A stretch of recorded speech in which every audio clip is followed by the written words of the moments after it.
Bom, nesta aula nós vamos falar sobre campos cruzados, campos elétricos e magnéticos cruzados, ou seja, formando um ângulo de 90 graus, e falar sobre a descoberta do elétron.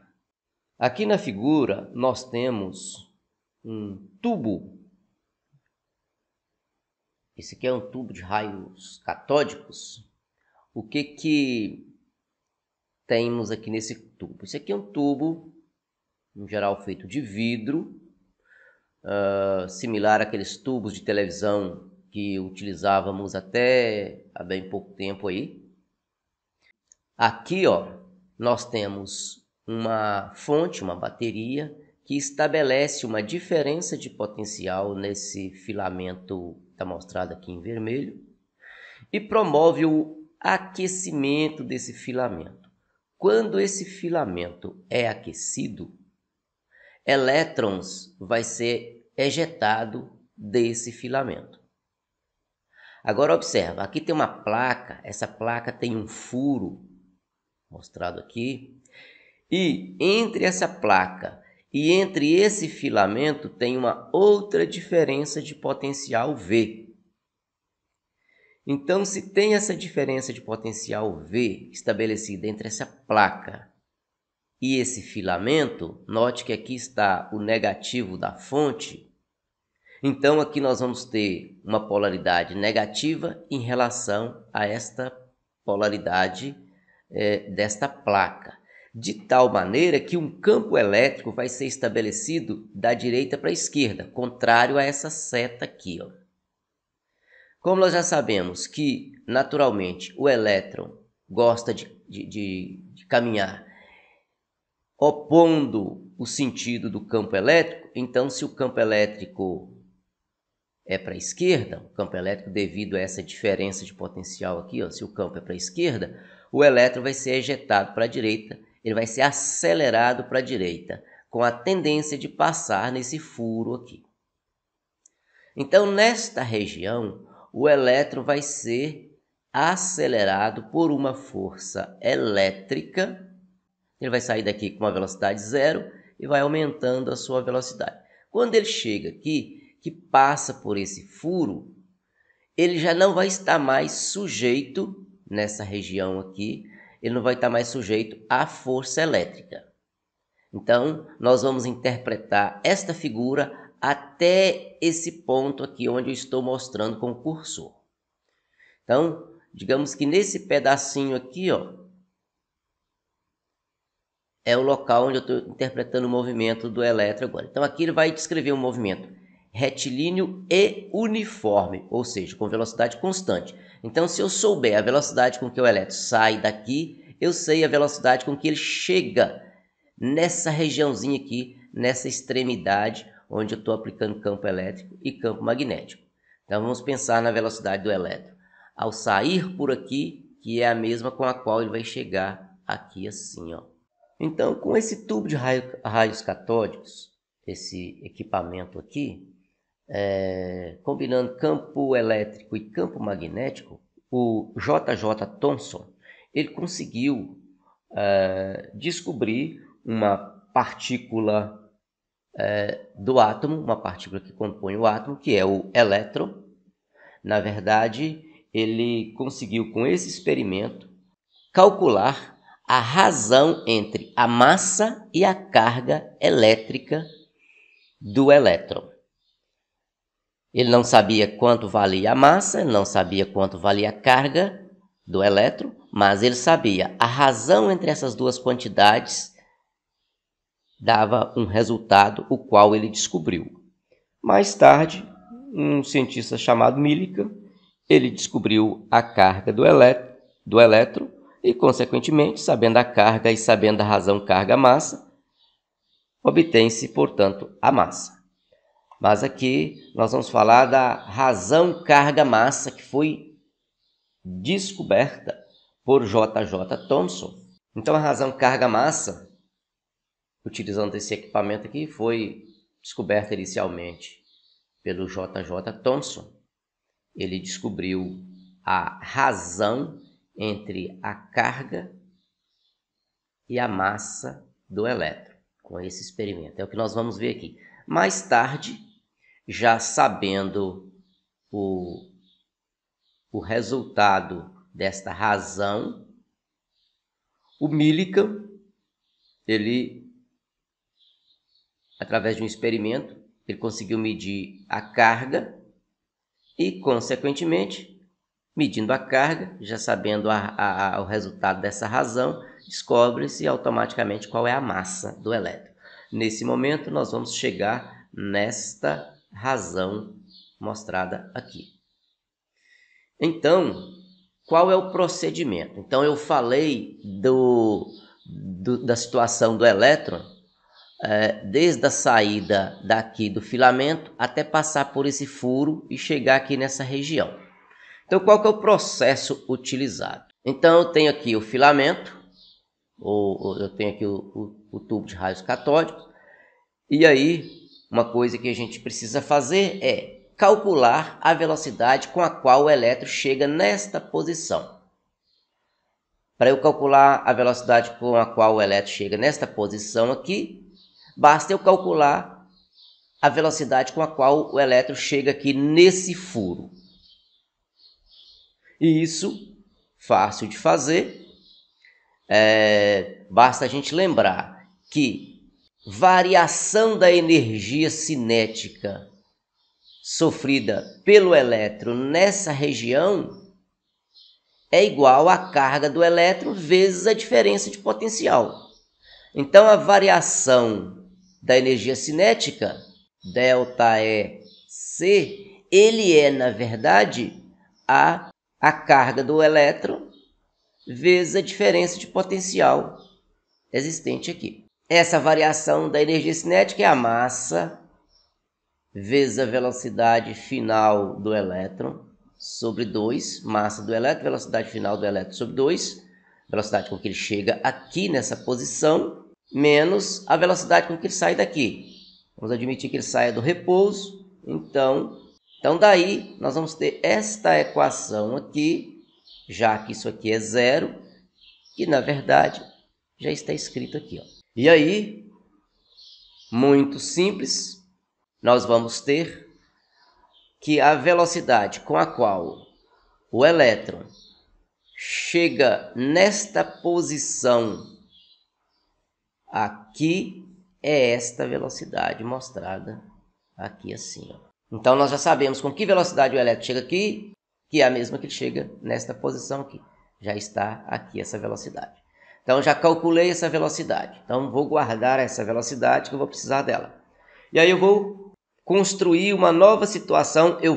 Agora eu vou inferir sobre o campo elétrico e o campo magnético gerado nessa região. Então, na próxima transparência aqui, ó, eu mostro essa mesma figura sem a presença do campo elétrico e sem a presença do campo magnético. Olha aí. Eu não tenho campo elétrico, nem tenho campo magnético nessa região aqui. Mas eu já sei com que velocidade o elétron chega aqui, ó. Eu já sei que velocidade é essa. Então, eu vou manter o campo elétrico nulo e o campo magnético nulo. E já que existe esse processo de aceleração do elétron nessa posição, já que aqui não tem campo elétrico, não tem campo magnético, então o elétron a partir daqui ele não vai estar mais sujeito à força elétrica nem força magnética. E logo ele vai continuar em linha reta e vai incidir nesta região aqui interna do tubo. Esse tubo ele tem uma camada de material aqui interna, de tal forma que quando o elétron dá uma pancada aqui, o elétron, essa regiãozinha aqui, emite um brilho. Esse é o princípio de funcionamento do monitor de computador, dos computadores, os monitores mais antigos e do televisor mais antigo. Então o elétron vai caminhar em linha reta, vai dar uma pancada aqui, vai emitir esse brilho. Isso considerando que o campo magnético e o campo elétrico nessa região aqui seja nulo. Agora nós vamos fazer o seguinte, ó, nós já sabemos. Nós vamos considerar M como a massa do elétron, E como a carga do elétron, e o que foi feito aqui? Ó? Repare, ó, simplesmente aplicou um campo elétrico. aplicou um campo elétrico. Como pode ser feito isso? Pega uma bateria, liga o positivo dela aqui, liga o negativo da bateria aqui. Então nós vamos ter um campo elétrico apontando para baixo. Se o campo elétrico está apontando para baixo, o que vai acontecer? Um elétron, ao passar por aqui, ele não vai mais caminhar em linha reta, ele vai ser acelerado no sentido contrário desse campo. Se esse campo é um campo uniforme, esse elétron vai ter uma velocidade, ele vai descrever na vertical um movimento uniformemente variado. E para descobrir as condições, o processo dinâmico do elétron nesse deslocamento y mostrado aqui, ó, qual foi esse deslocamento y? Ó, ele era para passar direto e ele passou por aqui, ó. Então tem um delta y aqui, eu simplesmente representei por y. E essa placa aqui tem um comprimento L. Então, o que acontece? Eu preciso calcular esse y. Como calcular esse y então? Tá aqui, ó. Olha, já que o campo elétrico aqui é uniforme, então esse elétron vai estar sujeito a uma força constante, uma força elétrica constante apontando para cima. E esse y, o quanto ele desviou aqui da trajetória inicial, é meio da aceleração vezes o tempo ao quadrado. Movimento retilíneo uniformemente variado, ou movimento uniformemente variado, já lá do ensino médio. Essa aceleração é força sobre massa. A força é escrita em função do campo elétrico. Então eu posso escrever aqui assim, ó, que o y ele é meio vezes a aceleração vezes o tempo. Esta aceleração é a força elétrica sobre a massa, e esta massa e esta força pode ser escrita aqui, ó, em função do campo elétrico e da carga do elétron. Só lembrar da relação entre força e carga. Então tá de força e campo elétrico. Então está aqui esta equação, e se eu quiser isolar esse T, mas antes eu vou pensar o seguinte: o tempo que se passa durante esse desvio aqui, ó, na vertical é o mesmo tempo gasto para o elétron descrever o movimento ao longo dessa distância L, que é o tamanho dessas placas. Então aqui, ó, na horizontal, o elétron descreve o movimento uniforme, porque não tem nenhuma força o acelerando na direção x, só tem força acelerando o elétron na direção y. Então, na direção x, nessa direção de L aqui, ó, o elétron vai descrever um movimento uniforme. Portanto, o tempo que ele gasta aqui é a distância dividido pela velocidade horizontal, que é a velocidade com que ele saiu daqui e que nós já calculamos há instantes atrás. Então, nós já sabemos com que velocidade o elétron chega aqui, então está resolvido. Então, o tempo, ele é, pensando aqui no movimento horizontal, ele é o comprimento horizontal aqui, dividido pela velocidade, que foi a velocidade com que ele chegou aqui. Essa velocidade em x ela é constante. Ela só não é constante na direção y, mas na direção x ela é constante. Então, está aqui o tempo. Eu vou pegar esse tempo, vou substituir aqui nessa equação. Então, ó, mantive y, que é igual a meio. Aqui está a aceleração, que é a carga do elétron, campo elétrico sobre a massa. Repetindo essa expressão aqui. Aqui está o t quadrado. Quadrei isso aqui, ó, L2, V2. Então, está aqui esta relação. Logo, o y pode ser escrito dessa maneira, conforme mostrado aqui nesta equação, duas estrelas. Então, eu já tenho aqui o deslocamento y, que eu vou precisar daqui a pouco. Agora, o que nós vamos fazer? O campo elétrico, que foi aplicado há instantes atrás, está aqui o campo elétrico, ó, campo elétrico. Além do campo elétrico, nós vamos aplicar um campo magnético. Olha aqui o campo magnético mostrado aqui com esse xizinho aqui, ó. Já pelas convenções que nós estudamos, esse xizinho está mostrando um vetor entrando aqui no plano do computador. Esse xizinho está mostrando um vetor, campo magnético, entrando na tela do computador. Olhando para o papel, seria entrando no papel. Então, nós vamos manter o campo elétrico e, além do campo elétrico, se tivermos apenas o campo elétrico, o elétron vai desviar nesse sentido. Mas agora nós vamos aplicar um campo magnético no sentido de voltar a trajetória do elétron para a posição inicial.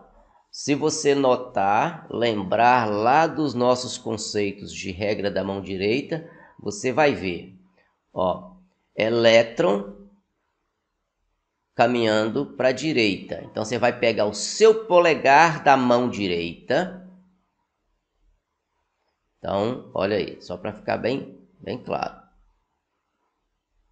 Você vai pegar o seu polegar da mão direita e você vai colocar o seu polegar coincidindo com esta direção aqui, que é a velocidade do elétron, mostrado aqui.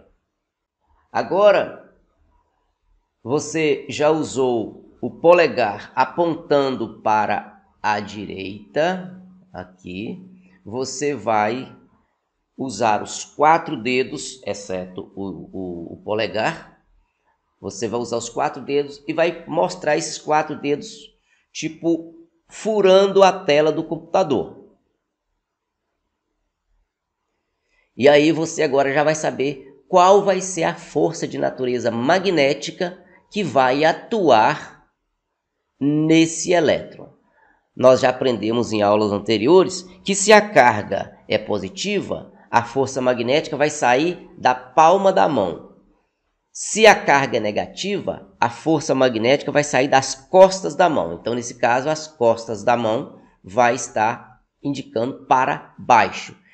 Nós vamos ter uma força elétrica apontando nesse sentido, conforme mostrado antes. Força elétrica apontando para cima.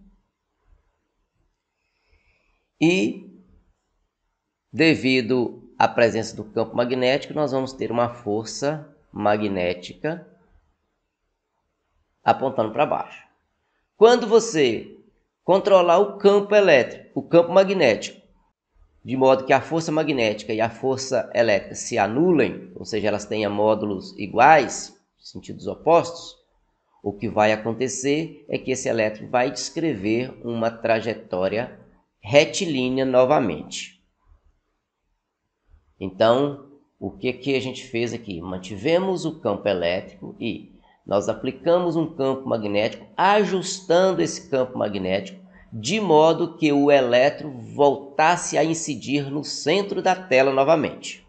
Então, esse é o procedimento. Nesse caso, nós precisamos fazer a força elétrica em módulo igual à força magnética, que é isso aqui que eu representei. E aí, lembrando que a força elétrica é a carga vezes o campo, e que a força magnética, então aqui, esse lado esquerdo, eu estou representando esta quantidade, força elétrica, tá aqui,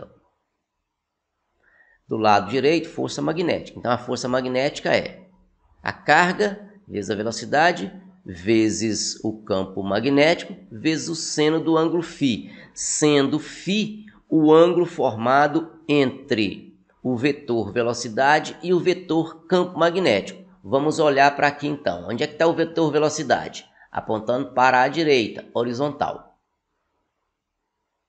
Mostra aí o seu polegar sinalizando o sentido dessa velocidade, essa trajetória aqui. Então, seu polegar vai estar apontando para a direita. Agora, os 4 dedos, os outros 4 dedos, vai apontar para o sentido do campo. Como isso aqui é X, campo magnético, então, vai estar apontando para dentro do computador. Então, você tem um vetor apontando para dentro do computador e outro apontando para a direita. Então, qual é o ângulo formado entre velocidade e campo magnético? É um ângulo φ de 90 graus. Seno de 90 é 1. Então, nós temos essa expressão mostrada aqui, ó. Então, nós temos aí a relação entre o campo elétrico, o campo magnético e a velocidade, olhando para esta equação aqui, de tal maneira que a velocidade vai ser uma relação entre o campo elétrico e o campo magnético. Essa equação 3 estrelas aqui, ó. Voltando lá na equação que nós temos para o y, a equação obtida para o y, substituindo a velocidade que está aqui por esta velocidade, nós vamos ter o y escrito dessa maneira aqui, ó, que depois de organizado, ele vai ficar conforme essa indicação em azul aqui, ó. Sabendo qual é o valor do campo, sabendo qual que é o valor do campo magnético, sabendo qual que é o valor do comprimento L, isso aqui, ó, você dimensionou, você projetou isso aqui, então você sabe qual que é o tamanho do L aqui. Você sabendo qual que é a intensidade do campo magnético, a intensidade do campo elétrico. Lembrando que o campo elétrico vai estar relacionado com a diferença de potencial que se aplica nesses pontos aqui, ó. Essa diferença de esse campo aqui se deve a essa diferença de potencial que você aplica entre esses terminais aqui, ó.